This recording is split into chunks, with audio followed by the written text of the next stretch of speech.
Hello,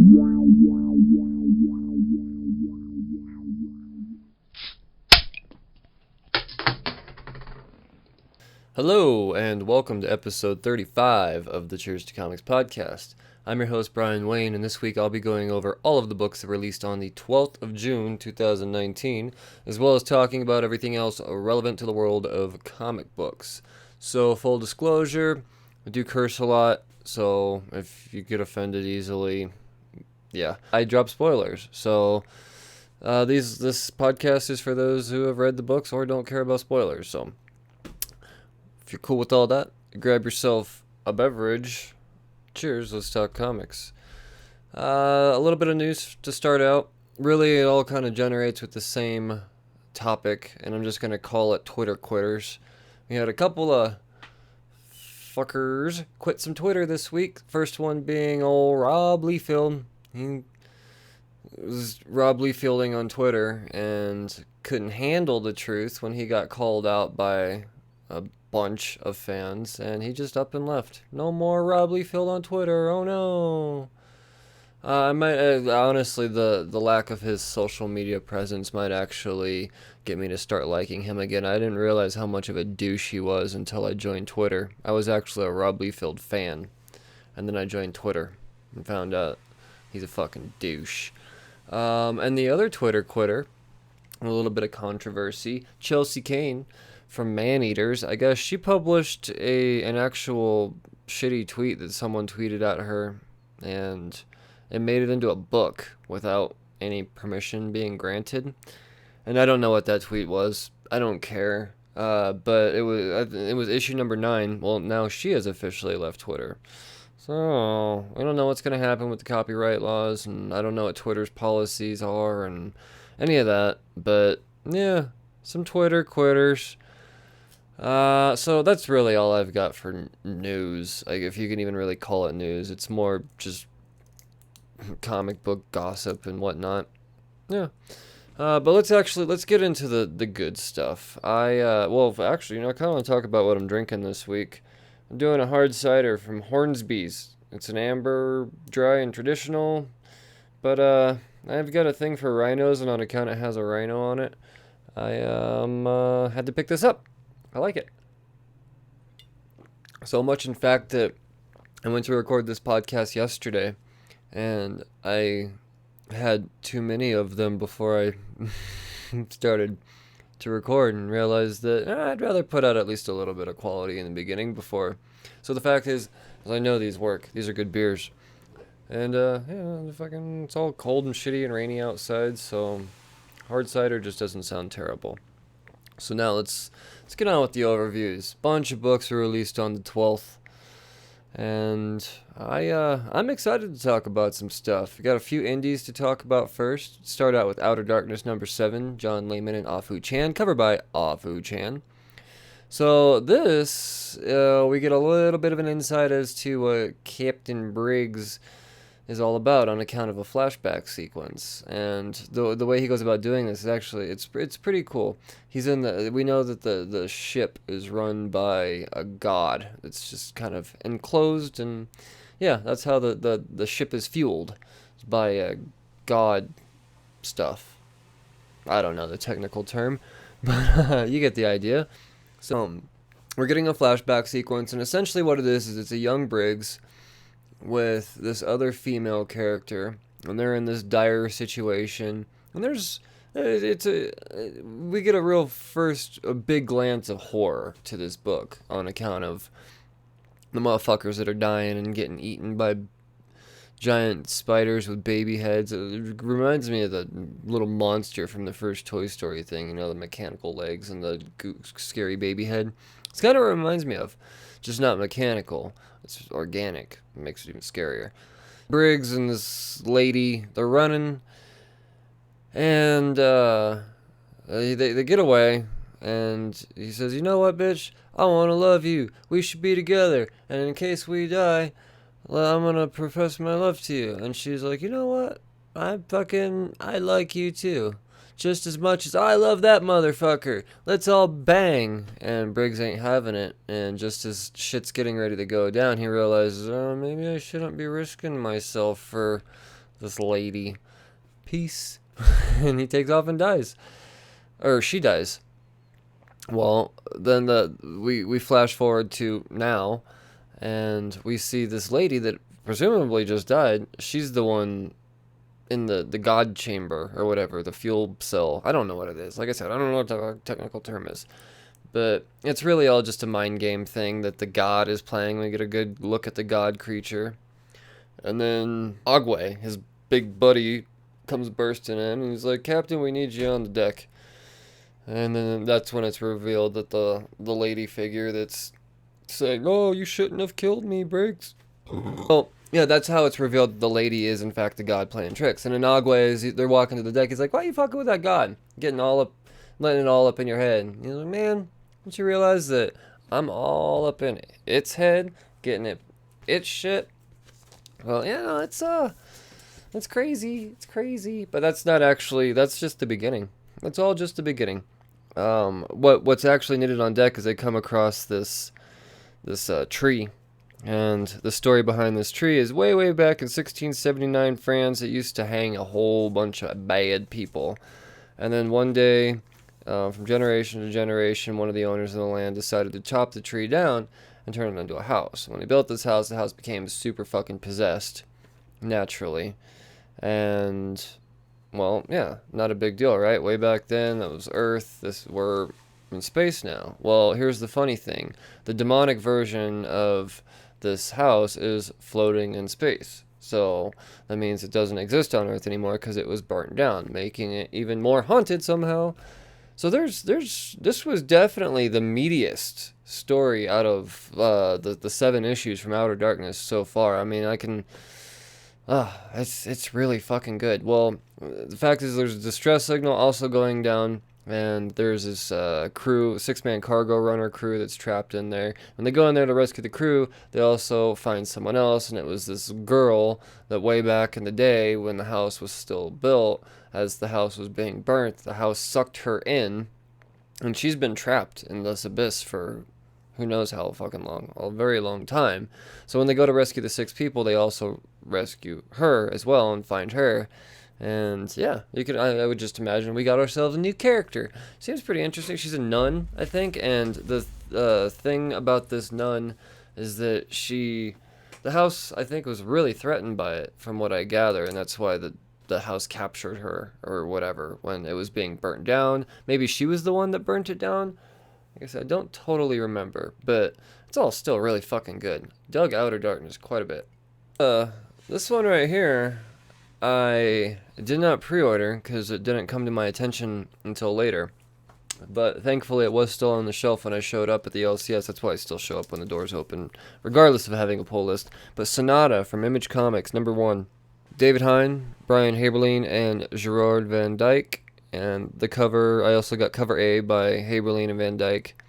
So, this is just next level comics. As far as the story and everything, is it something that's brand new? No, not necessarily. It's a new twist on a sci-fi fantasy type of story. The thing is that the art is fantastic. And it really, because the art is so good and next level and not really something you see in comic books on account of how detailed it all is, it's super impressive. It's very impressive. So essentially, without giving everything about this book away, it follows our main character named Sonata. And she is this flyer, and she's a damn good flyer. Well, what does she fly? She flies thermosaurs. And her thermosaur in particular, I think it's called Key, K-E-E, Key. So, yeah, and she is a part of this race called the Ran. Now, race seems to be a big factor in this book. We've got 3 different races that are introduced in the first issue. We've got the Ran and the Treen. The Ran seem more human-like. Very human-like, as a matter of fact. The Treen are big, giant, like red frog. It's something out of Star Wars, for sure. I mean, not exactly, but you would imagine it something that could easily be in a Star Wars movie. And then we get another race called the Tyans, or Tayans, whatever. They're not so friendly with anybody. Well, They come to find out that the river running through the Rand territory and the Treen territory has dried up. And when they go to investigate, they realize that the Tyans have dammed it off. And they're like, and they go to the Tyans and say, hey, bitches, we kind of want that water. They say, don't think we're going to give it to you. Move south or prepare for some badness to happen. And they say, oh, okay. Well, you just carry on. And they go back and they pretty much realize the best thing to do maybe is to make it look like the dam accidentally blew up. So they have to do this recon mission, and they go in and do so, and it turns out they put way too many explosives on the dam, and it's about to flood the cities. That's exactly what's happening. And in doing so, one of the Treen fellers, he saves Sonata from the flood, and they somehow unmask this old ruin, and that's the cliffhanger of the story there. Once again, it was a fun first issue. It filled me in on a lot of cool stuff. I already like the character Sonata. I like the fact that she's it kind of reminds me of How to Train Your Dragon a little bit. It really does. Without, the Thermosaurs being this evil creature that, Sonata has to convince the town that they're cool and all. It's nothing like that. But it's, I don't know. It's hard to explain. Again, I highly suggest you go out and check out this book. It was amazing. Next level comic book art, for sure. Banjax, #1. Another impulse buy, if you will. This is from Action Lab Danger Zone Comics for mature readers. And boy, is it. This is, let me give credits to the creators, because goddamn, they killed it. We got Rylan Grant, Fabio Albaz, and Edson Ferreira. And Alves and Ferreira also did cover A as well, the cover that I picked up. I think there were a couple different variants, at least one variant for sure. So really what it is it's an origin story, and I kind of like how they did it right off the bat. It starts out, it's a age progression type of thing. He's a young boy that slowly realizes that he's a little bit stronger than he should be. They still don't explain how he's as strong as he is, but he finds it out when his abusive father goes to attack him, and he just kind of fights back out of impulse and fucks him up. And through the years, we get several different instances where he's becoming of age. And at one point in time, he actually does this deed to where the public declared him a superhero of such. And then he adapts the name Banjax. Well, over time, he meets a sidekick protege, if you will. And they're getting along just fine. Time goes by, and then as Banjax gets just a little bit older, he has this moment where there's this rape occurring, and instead of handling things in a manner that a superhero would, kind of takes it next level, and he, for lack of a better word, Negans the shit out of this rapist. And by Negans the shit out of this rapist, I mean he takes a baseball bat to his fucking cranium and pops his eyeball out. Well, the sidekick, what does he go by? Oh shit, I'll think of it. Yeah, whatever his sidekick goes by. Abel Reigns, Gyro, that's what he goes by. He doesn't necessarily agree with this, and the thing about all of this happening is this is all being publicized. This is all being shot live. How inconvenient is this? And, well, Banjax gets arrested, and he goes to trial, and essentially he becomes homeless, and while he's on the streets, he diverts to what the opening pages of this book kind of give a hint at, or a prologue, I guess, if you will. A drug called zapping. And essentially what zapping is they find these folks that have these abilities to, essentially, it is exactly what it sounds like. They zap your brain. They say it's this generation's crack, only way more dangerous. There's 75% of the people that try it become addicted to death, and yeah, it's just extremely dangerous. Well, Banjax gets involved in it, and over time he develops cancer, and the doctor says, well, you've got 3 months left to live. Well, originally he was just going to hang up the superheroing and just be a fucking zaphead, but when he finds out he's got a lifespan or a time span left to live, he realizes, well, if I go back to, doing right and fucking bad people up, even if I do get arrested, it's not like I'm going to have much time to suffer in jail because I'm going to fucking die soon. And that's the first issue of this story. Very, very well done. I know it's not a super cliche origin story. At this point in time, there's so many different origin stories you can tell, but to where it's not derivative of one of the classics, I mean, there was no parent's death in this one, so that's cool. It's really just some kid that fucking develops the super strength and he can't figure it out and he uses it for good. He just takes it overboard, and now he is going to be doing it differently. Here we've got Detective Comics 1005.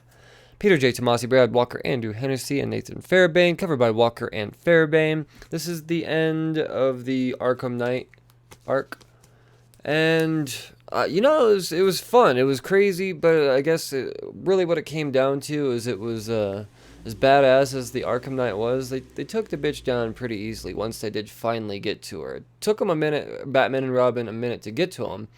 And what she does in between the time that they get to her, she fucking blinds all of Gotham. And even Batman, when he goes to face her, he fights her blind. And at first, when it was all going down, I was like, oh, this is going to be fucking dope. But Batman just doesn't struggle with her at all, even blind.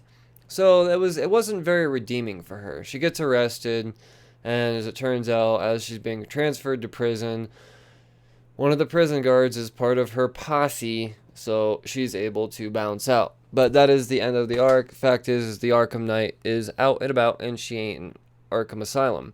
I think it would be kind of ironic if she did end up in Arkham Asylum, her birthplace. See, they should have played into that. I don't know, now that I think about it. Event Leviathan #1. This is a 6-issue miniseries from Brian Michael Bendis and Alex Maleev. I've always loved their team-ups, especially Infamous Iron Man. That was a dope 10-issue, 12-issue run, 11-issue run, something like that.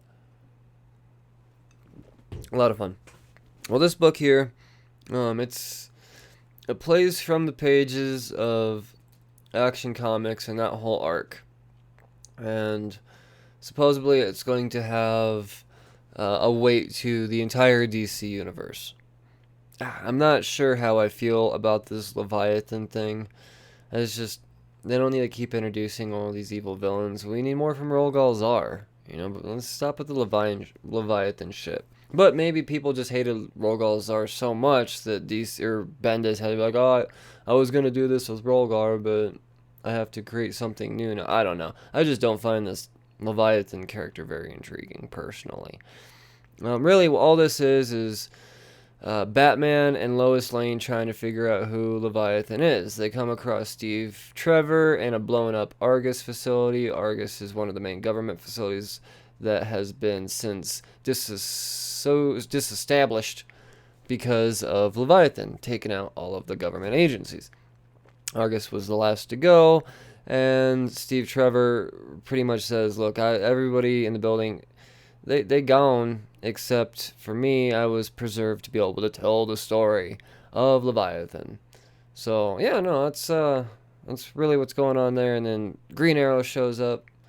Someone shows up and starts fighting or something, and Green Arrow comes in, and he shoots him, and then next thing, and Batman's going, oh, we're the greatest detectives in the world, we need to take that out. And Green Arrow says, well, are we? I think there's more. And Batman subtly says, well, who's to say they're not here already? And they just kind of leave that be. And my first thought was, okay, well, Flash is going to get involved here soon, right? Because I just saw a whole Batman arc where they were pretty much trying to convince the reader that Flash was a better detective than Batman. No, that motherfucker that's lurking in the distance is the question. So, I don't know. We're going to get some question. We're going to get some Ollie. We're going to get some Batman. A little bit of Lois Lane. We're still trying to figure out why Superman's not responding. But he's captured by his own will. And he didn't think that all the way through because they kryptonited him. I don't know. It's only 6 issues. We'll see what happens. Hopefully the next issue's better. I wasn't a big fan. The art was very cool. I mean, I love Alex Maleev, but Brian Michael Bendis has been kind of hit or miss for me lately. I like the actual the real Superman title that's being told now, which I'm going to talk to you about right now. Superman number 12, Brian Michael Bendis. Ivan Reis, Joe Prado, Eau Claire Albert, and Alex Sinclair. Cover by Reis, Prado, and Sinclair. So, Superman and Superboy is after his dad. When they get to his dad, there's this whole race war going on between all these other aliens, and we can't tell who's fighting who and for what. Zod and Superman are fighting. Last Superman saw Zod, he was fighting Rolgolzar in the Phantom Zone, and when he realizes that now Zod is teamed up with Rolgolzar, he asks why, and he says, well, I needed to use him to get out of the Phantom Zone. But the explanation as to why he's still fighting Superman when Rolgolzar is not personally around to witness it is still kind of fuzzy. The main part of the book really is Superman witnessing the rest of the L family showing up, and that's really just Supergirl and Crypto. We do get a cool moment where Crypto sees Superboy, and he gives him old doggy kisses, and Superman he's like, oh, I needed to see that. And then in the distance, that's when you see Zod showing up, and then bam, fucking locking wrists, and why are you doing that? And Martha. Pardon my lack of enthusiasm on this one, but it's just, I don't know. There's Vader Dark Visions, number 5. I think this is the last one of the mini-series that they're doing. Maybe I'll get lucky and there's 6. I hope I'm wrong. I really hope I'm wrong, because I've been digging the fuck out of Vader Dark Visions. This is a quick, fast story, but frick is it fun. So, Vader's made aware that there is a rebel that has some information that can possibly take down some shit that's important to him. So the mission is to go after him. So he's chasing him through this planet, and as this rebel is running through the planet, he stumbles upon these vines, and in doing so they induce fucking tripping. And that is what the bulk of the issue is. This is this guy running through Vader in this jungly, foresty, viney type of area while he is frying his fucking nuts off. And we get some of the coolest visuals, like a lightsaber that's snaking out. And yeah. But my favorite panel is when Vader actually comes face to face with him, and he gets this crazy, over-exaggerated, scary monster-faced Vader, and he says, "Give it to me." And then the next panel is non-trippiness, and you just see the device hitting his chest, tink, and it falls to the ground, and Vader picks it up. And then really the next couple panels is him just, fucking, he slings his sword through the air, a little lightsaber. You don't see what he cuts, but you know what he cuts. He fucking cuts some goddamn faces. Some rebel faces. And he gets on a ship and carries on his little way. The end. Vader's a fucking badass. Dennis Hopeless. Killing it. Geraldo Borges and Marcia Menez. And then the Greg Smallwood cover. Oh, that was a very great indication of the trippiness that is coming about in this book that you're going to get. Is that fucking psychedelic Vader cover. Dude. Best Vader stuff I've ever read in my life. It's not like I'm an avid Vader reader, but since I've gotten into comics, I feel like I've picked up every Vader book that I believe that's come out, I believe. So this is it. I'm gonna say it, I said it like 5 times now. Dennis Hopeless needs to be writing Vader from here on out. Amazing Spider-Man number 23. Would you believe that this hunted arc shit still isn't over? Now it is in issue 23. So essentially what it is it's a little baby Craven mourning over the fact that he killed his daddy, and he finds out that he needs to carry on the mantle. So he does that. Meanwhile, Spider-Man's back in the city. He's got bad feelings about MJ. When he shows up, yeah, fucking glass broken all over the place, blood all over the place. Where's MJ? She's just in the bathroom. She fell. Fucking cut herself. So that's that.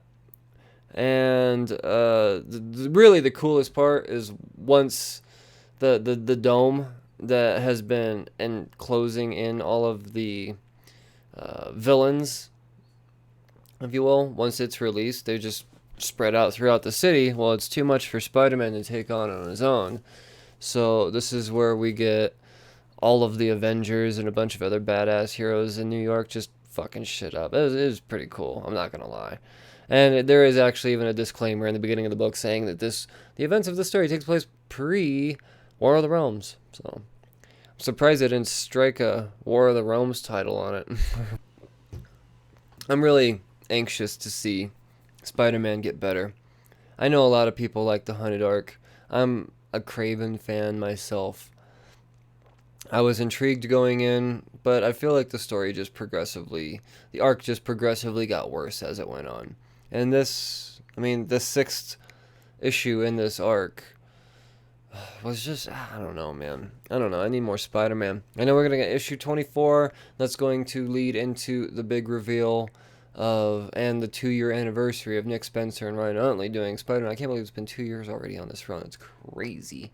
1 year. My bad. 1 year. They're doing bi-monthly. So, yeah. Let's talk a little bit of Silver Surfer, huh? This was one of my most anticipated books of the whole week. Silver Surfer Black, number 1. Danny Cates, Tradmore, and Dave Stewart. This book, trippy as fuck. Tradmore also did the cover, by the way. But that's easy to tell once you open the book, because that style is pretty fucking unique. Alright, so Surfer, he's tired of being the Herald of Galactus, essentially. And he just says, fuck it, I'm out, peace, bye-bye. And jets away. Well, he just gets sucked into a black hole. And I guess a lot of the stuff that's happening throughout this book is touched on in the Guardians of the Galaxy annual that came out last week. And I guess I skimmed through that just a little too quick because none of it really sunk in with me, I guess. So I'm going to have to go back and revisit that. We get a few pages of Surfer being sucked through a black hole along with Beta Ray Bill and Cosmic Ghost Rider and I don't know, 1 or 2 other people, I think. And yeah, it's a visual book is what this really is. It's extremely visual. I mean, the storytelling itself is poetic and not overly artsy by any means, so yeah. But once Surfer finds his way and his will to get his board back, once he's in this abyss, he's able to find a planet eons and eons away, and when he does, he finds these 3 godlike creatures. They're like gatekeepers, I guess. And he tries to exclaim, look, I don't want to do poorly upon you, just fucking be cool with me, alright? I've been looking for some motherfuckers for a long time. Any motherfuckers. Just, yeah. Well, the gods don't really take kindly to it, and they want him dead. Fuck him up. They're there to protect that gate, and anyone that approaches that gate, whatever behind that gate, is ordered it to be dead. Well, after a series of Surfer just getting fucked up over and over, and he just keeps saying, I'm holding back, you don't understand what I can do to you guys. I know, I'm making this look really easy for you, making it seem like you just keep fucking me up over and over, but you don't want me to not hold back. And eventually he's forced to not hold back. And when he opens that gate, on the other end is Null. This has got to play into fucking absolute carnage, right? At this point, Silver Surfer, it's there with Null. Dude, what if Surfer became the Herald of Null? How fucking crazy would that be? Venomized Silver Surfer? Imagine the fucking possibilities that Donny Cates just laid out on the table. It's amazing. It's fucking incredible. Donny Cates is killing comics right now in the best way possible, taking shit to a whole new level. My favorite part about this book, actually, though, was the back page, and he did this very, very well written letter to the fans about how special this comic was to him, because as he was writing this issue is when he learned that Stan Lee died. And for everything he had written up until that point, he had just deleted. And when he heard that, and he realized this needed to be the best story he had ever written up until this point. And I fucking kudos to you, Donnie. You did it, dude. This was great. I'm sure Stan would be proud, because this was trippy as fuck. Oh, and yeah, Trad Moore and Dave Stewart also doing the art, like you just don't see in comics. It suits Donnie so well. His style of writing, so good. Giant Man, number 3. Lee Williams, Marco Castillo, and Rachel Rosenberg on covers.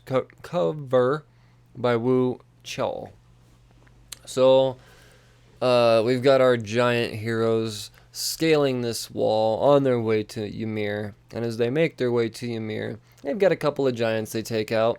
And in doing so, they also realize that, there's a bunch of human women amongst them. And all of the Floridian women have been spared, I guess. And really, they're being used as water bearers.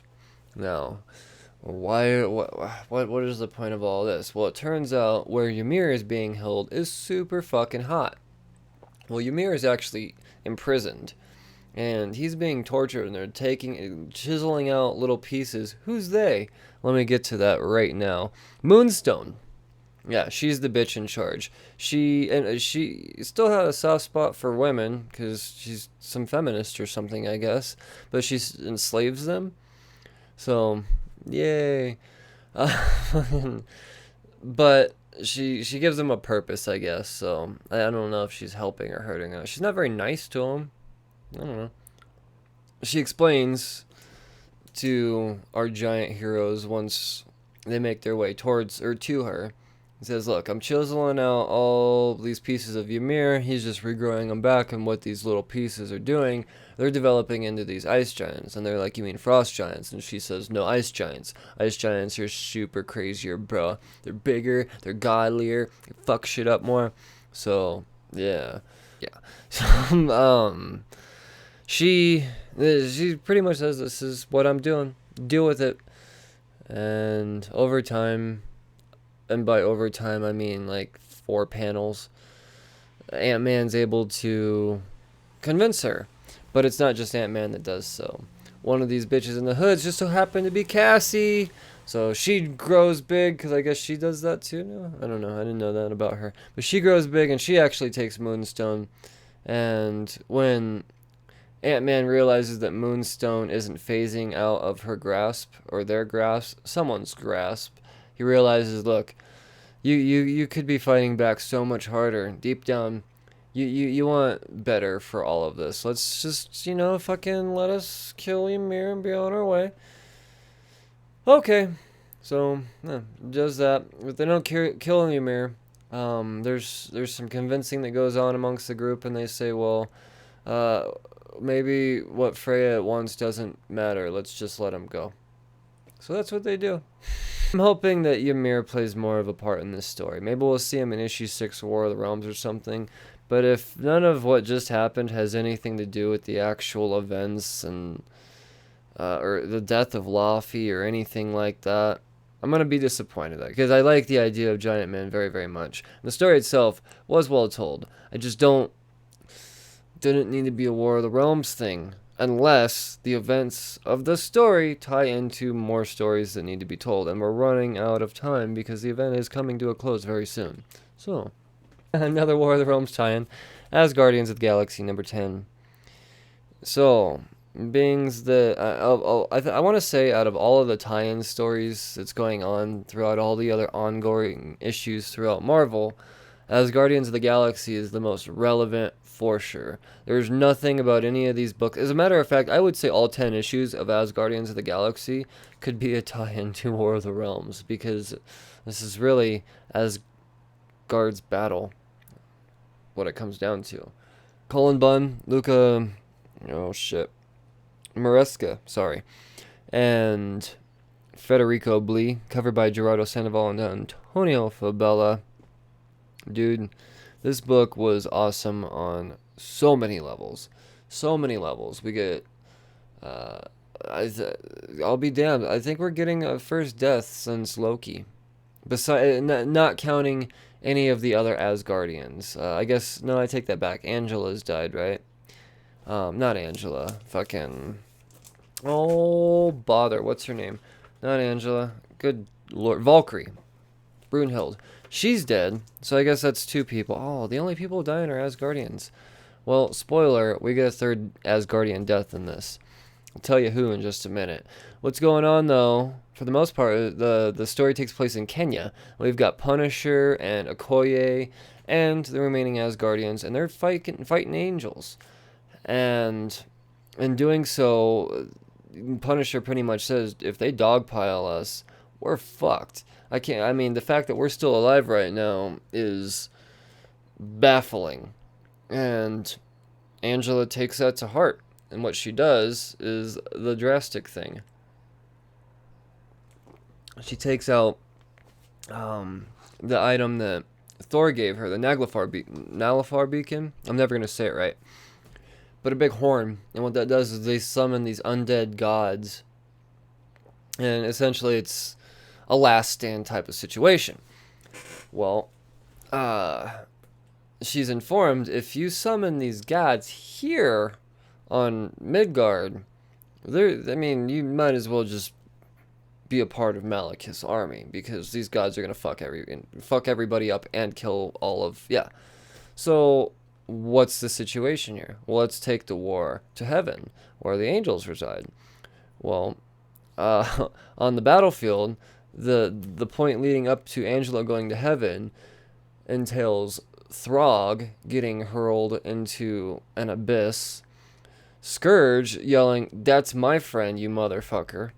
Nobody hits my froggy friend." And then in doing so, all the angels are like, "Oh, okay, well, we'll just fucking hit you instead." And they fuck up Scourge. They fuck him up. My initial thought is, he dead now. Well, he fucking pulls through for quite some time. And Angela approaches him and says, "Bitch, use your axe and send me to heaven. I'm going to use the Naglfar beacon there. Or I'm going to draw all the angels there." And that's what happens. And Angela goes to heaven, draws not all of the angels, but enough of them to where the angels that are remaining on Midgard, it's an amount that's beatable. So, and then they get she gets the majority of the angels in heaven, blows the beacon, and at this point it's her decision as to her, and then the Queen of Angels shows up. And her and the Queen of Angels have a history. The Queen of Angels sentenced her to death as a baby. Well, there's a little bit of tension there on account of she didn't want to be dead as a baby. We get a pretty fucking kick-ass fight there, and then she blows the horn, I believe. Either way, the Queen of Angels dies, and as Angela approaches the rest of the angels, she says, "Should I rule you? Should I leave you be? Should I just let all these gods fuck you up? I think the gods deserve better than this." She breaks the horn, but I don't really know where the gods go, because I don't know if she de-summons the gods or what. Can't say for sure. But it's interesting nonetheless. And from there, she comes back and she says, "Bitch, we got more fucking war to fight on Midgard, and now this is just a little bit more doable, playing our part." So she makes it back down to Midgard, and then we see another cut shot of Throg and a bunch of his froggy friends, and Throg yells, "I'm not done, bitch." And he goes back to the battle, and then we see Scourge. But the thing is that Scourge is in Valhalla. And this is where the story just gets a little deep, a little gut-wrenching if you're a sissy comic book fan like myself. And he's welcomed into Valhalla unexpectedly. He expected to fucking see hell first, is what he said. So this determines that Scourge is in fact dead. And we have our third Asgardian casualty, so fucking cheers to you, Scourge. A battle well fought, sir. Making this book interesting. Very, very interesting. He's been an awesome character. I didn't think I'd give a shit about the Asgardians of the Galaxy, but Scourge has been very well written. Thank you, Colin Bunn, for that. Another War of the Realms tie-in. We got Venom, number 15. Legacy, 180. More Colin Bunn, Ivan Koala, and Andres Mosa. Not Andres Mosa. My bad. Yeah, Andres Mosa. Along with the help of Roberto Albuquerque and Roberto Poggi. Covered by Kyle Holtz and Dan Brown. So, really, this is a long drawn out, I wouldn't say long drawn out, those are terrible words, my bad. Long version of a fight between Eddie and Jack-O-Lantern. They both have Wishstone suits, both powered by different things. Jack-O-Lantern's suit is powered by his imagination, and Eddie's suit is seemingly powered by his anger. It's not working out for him, though, because I guess the imagination is overpowering Eddie's anger. So he's got to figure out a way to fix that. And instead what he does, instead of using anger to power the suit, he uses will. And the will he uses sends out the symbiote-like figure out to the townspeople of New York. And he gives them protective armor symbiotes. And he pretty much just creates this army for himself. So he's got all of these motherfuckers trying to come at Jack-O-Lantern. Unfortunately, it's still not really enough. But what he does is instead of he also realizes, okay, what do I know from fucking being for some reason he relates it to Asgard. And he says the only Asgardian he knows is Thor, and what he does is he manifests this axe, not necessarily a hammer but an axe, and he creates this bolt of lightning, and the bolt of lightning is actually what's able to strike Jack-O-Lantern down from the sky. Defeats him that way, and then from there we get a cutscene of the witches.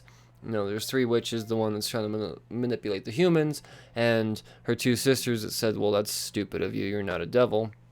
And really, they're just mocking her more for that. So, and this is a proper tie-in. You know, it takes place on the streets. It's it's a book that you could still read that doesn't necessarily have to pertain to War of the Realms. As far as the mini arc that's going on here that Colin Bunn's been doing, it's still a very Venom story at the same time. It's still progressing the Venom story by, you know, us realizing that Eddie's finding more things out about himself as the symbiote's not a thing, and yeah, I liked it quite a bit. Superior Spider-Man got a tie-in. Superior Spider-Man number 7, Legacy number 40. Christos Gage, Lon Medina, what was that name? Kane Smith and Andy Troy, covered by Mike Hawthorne and Brian Reber. So, Otto, he doesn't like going by Otto.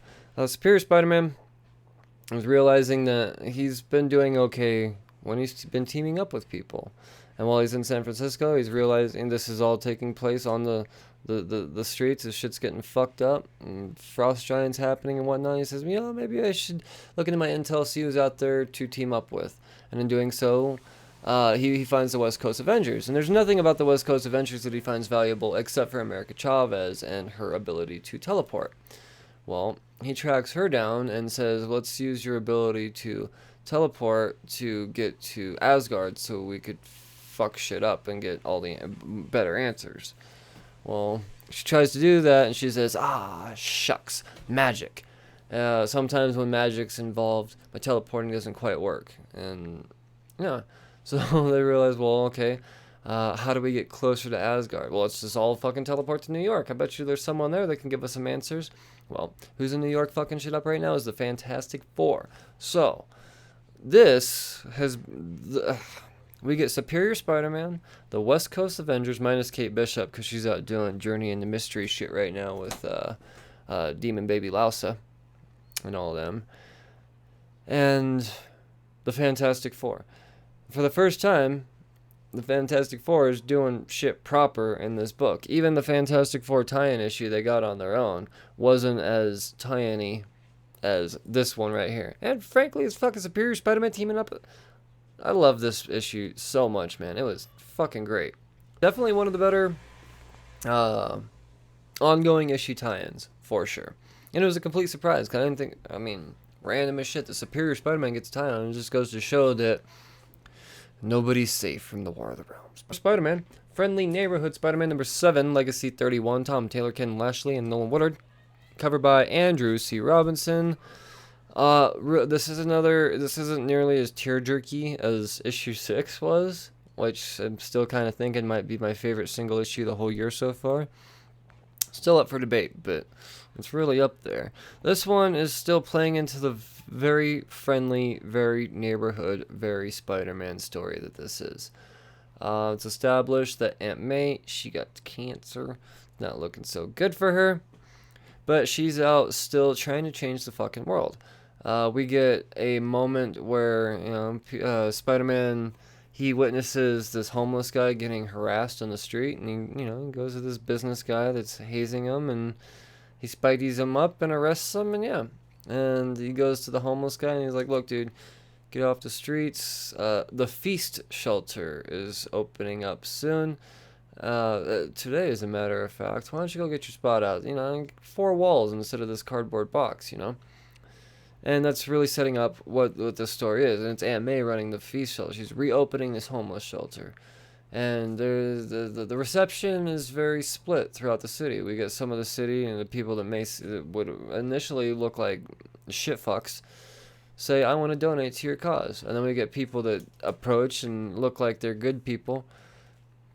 And they want to tear them down because attracting all those homeless people into a generalized area where there's other businesses to be run isn't it's not very good for business. And the argument is, well, at least they're not on the streets, at least they'll be in here. Well, yeah. Business people don't necessarily agree. Later that night, there's an alarm triggered. An alarm is triggered in the Feast Shelter, and it turns out that it's Prowler. Well, for whatever reason, Boomerang, Peter Parker's roommate, decides that he wants to get involved for some reason. And in doing so, he causes a big disturbance because he throws a fucking explosive at Prowler. Well, Prowler's in the building. That means the building gets exploded. And yeah, that's the cliffhanger we're left off at. And it's Aunt May saying, you motherfuckers, I'm trying to help homeless people, you assholes. And that's, she doesn't say those words, though. She's way nicer than me. Once again, it's friendly neighborhood Spider-Man issues. It's, man, just really instilling the kindness factor. Just be kind. Be kind. Punisher. Number 12, Legacy 240, Matthew Rosenberg, Simon Krudensky, and Antonio Fabella. Cover by, who did the cover again? Greg Smallwood. Nothing about this book is friendly. And this is Frank. He's washed ashore and get these rebel fuckers. And they capture him. They're mercenaries or something like that. And they say, well, now's our chance to kill Frank. They will sing our names when we are the ones that kill Frank. Well, Frank wakes up, stabs one of the dudes in the neck with the fucking morphine IV. He's whacked out of his fucking mind while Frank's fucking up the rest of his crew. And he kind of escapes out of that area, and then he comes across these fellas in some Hydra uniforms, and they reveal themselves like, oh no, we're just in disguise. Don't fuck us up. And so he kind of teams up with them for a minute, and he realizes they were also prisoners from Begalia. Like, alright, you guys, you've gone through some shit. You guys aren't cool with Zemo right now. Maybe I can use your hate for Zemo in my favor at this moment. And so, like, alright, let's get the fuck out of here. And they say, well, we don't have enough fuel.